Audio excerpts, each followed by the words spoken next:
A thua jemi vetmi popull që ankohemi gjithë vitin se s'kemi lek, por kur vjen puna tek tavolina 31 dhjetorit, ajo duhet jetë plot për plot. Po pse bëjmë shpenzime aq shumë pak sikur po paguajmë një lloj takse për t'i mbush mendjen vitit të ri që t'na sjell fat.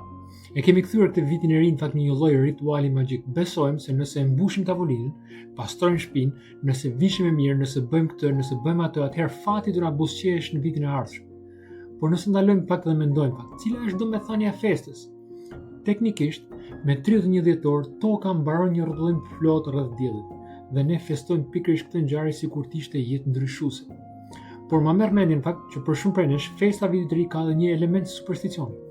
Sikur viti i ri ishte një person që nëse e presim mirë, ai do na trajtojë mirë.